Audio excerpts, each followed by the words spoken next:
To further mark the Royal Ballet's 50th anniversary, later this month, BBC1 will be showing a film which looks at the company, past and present, including preparations for their latest production, Isadora. Right Royal Company can be seen 2 weeks tomorrow. That's the 19th of May.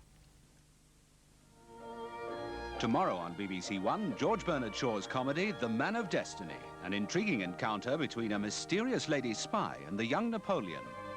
What is the secret of your power? Only that you believe in yourself. You can fight and conquer for yourself and for nobody else. You're not afraid of your own destiny. Come, finish matches, quick, I'm not a bit trifled with now. General! Quick, I tell you! You dare address me in that tone? Dare? Yes, dare. Who are you that you should presume to speak of me in that coarse way? The vile, vulgar, Corsican adventurer comes out in you very easily. You she-devil. Once more and once only, will you give me those papers or shall I take them from you by force? Take them from me by force. Simon Callow and Delphine Seyrig star in Shaw's The Man of Destiny, tomorrow at 9:30 on BBC One.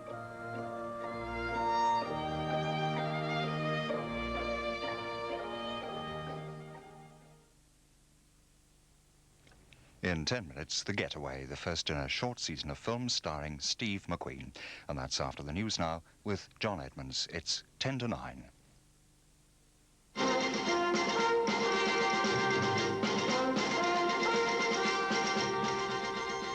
The Irish Prime Minister calls on the European Human Rights Commission to intervene again over Bobby Sands. A West German magazine says Prince Charles's phone calls to Lady Diana Spencer were bugged, and it intends to publish them. The mother of one of the Yorkshire Ripper's victims condemns the checkbook journalism surrounding the case. The Irish Prime Minister, Mr. Charles Haughey, has made a last-minute move in the case of the IRA hunger striker Bobby Sands, still unconscious in the Maze prison. Mr. Haughey appealed to the European Commission on Human Rights to make an immediate recommendation on the case as a matter of extreme urgency. But the move has been rejected by the family. Sands is now in the 65th day of his fast. Yesterday he lapsed into a coma. His relatives, who've appealed for calm and no violence, say they don't want the European Commission to intervene. From Belfast, Brian Hanrahan reports. Bobby Sands' mother and sister returned to the Maze this morning for a second day watching over his unconscious body. He's now been in a coma since the early hours of yesterday. The government sticks to its daily comment that his condition deteriorates, and Belfast, waiting on the news like the rest of Northern Ireland, assumes that when that changes, he will be dead. The waiting has for the most part been peaceful. A few barricades have been seen in a small area of West Belfast, a lorry was set on fire and some stones thrown. But the police stayed at a distance. They suspect this minor trouble was as much a display for the large numbers of pressmen, particularly from abroad, who are here, as it was concern for what's going on in the Maze. A room at the prison has been made available to the Sands family to continue their watch for another night. They've been in contact with the Irish Prime Minister, Mr. Haughey, during the day, and rejected his suggestion that the Human Rights Commission should intervene again. In Dublin, Prime Minister Charles Haughey was meeting some newly commissioned Women Army officers when the news broke about his fresh initiative in the Bobby Sands affair. He refused to add to his brief press release, which called for a more flexible approach to the hunger strikers' demands. However, his appeal doesn't go far enough for H-Block campaigners, some of whom are keeping up a 24-hour vigil outside the British Embassy here. Under pressure from hardline Republican opinion, Mr. Haughey's new move was not unexpected. But, like the demonstrators, he almost certainly recognises that it stands little chance of success. Mike Mackay, BBC, Dublin. Another move by an Irish MP to raise the Sands case in Europe has failed. The European Parliament, meeting in Strasbourg, turned down Mr. Neil Blaney's request for an urgent debate. Mr. Blaney was one of the 3 Irish politicians who visited Bobby Sands in the Maze a fortnight ago.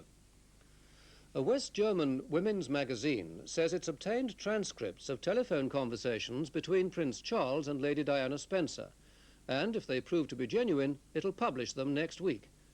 Reports that Prince Charles's telephone was bugged during part of his recent tour of Australia are now being taken seriously. The Australian government is holding an investigation, and Buckingham Palace has denounced the alleged bugging in unusually strong terms. A report by Gavin Hewitt. While in Australia, Prince Charles rested from his public engagements by staying at the farm of a personal friend. It's alleged that while there, a telecommunications worker aware of the extra phone which had been installed taped conversations between Prince Charles and Lady Diana and one with the Queen. Some reports say that it was an attempt by anti-monarchists to discredit the prince and thereby stop him becoming Governor-General.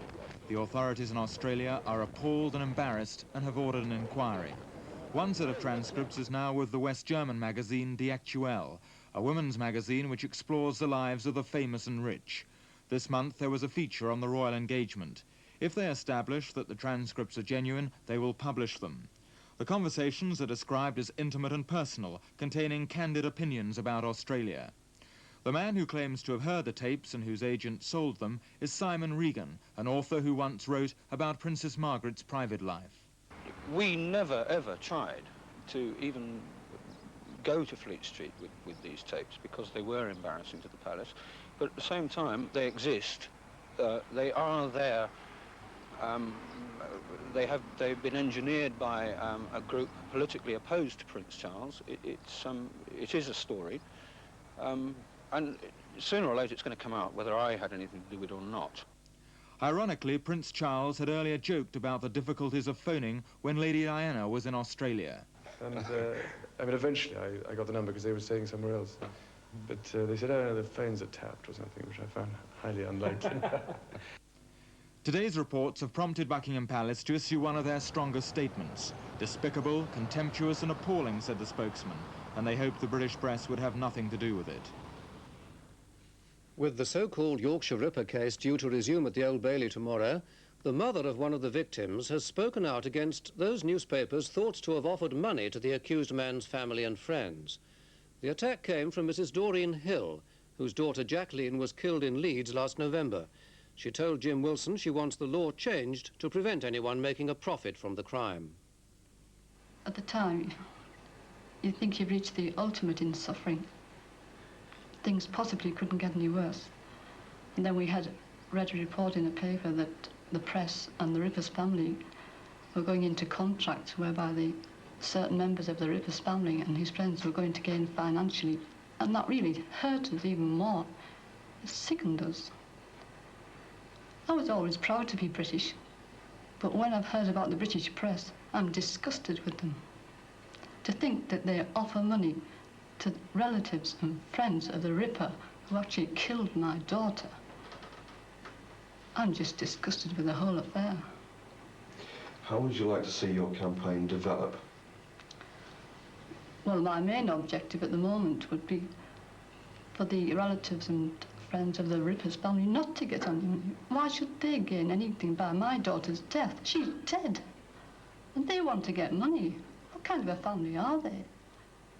That's the first priority. The second one is I want an act passed in Parliament whereby journalists cannot offer money. I want this checkbook journalism stopped forever. The United States say it intends opening negotiations with the Soviet Union on limiting nuclear missiles in Europe before the end of the year. The American Secretary of State, Alexander Haig, told foreign ministers of the 15 NATO countries meeting in Rome that the discussions would be held within the framework of SALT, the Strategic Arms Limitation Talks. The ministers also heard that President Reagan has sent a personal handwritten letter to President Brezhnev dealing with a broad range of issues affecting East-West relations.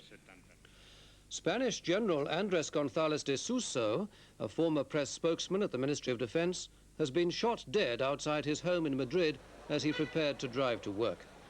In a gun battle which followed, a policeman died and 5 people were wounded. Police arrested one of the injured men and say they're looking for another who ran into an underground station. In Italy, the trials have opened in 2 specially built courtrooms in Turin of 150 people charged with being members of left-wing terrorist groups, including the Red Brigades. One trial was adjourned for a fortnight after some of the defendants shouted obscenities at the judge from their steel-caged dock. The Australian and former monk Lawrence Downey has been charged with hijacking the Aer Lingus airliner over London on Saturday.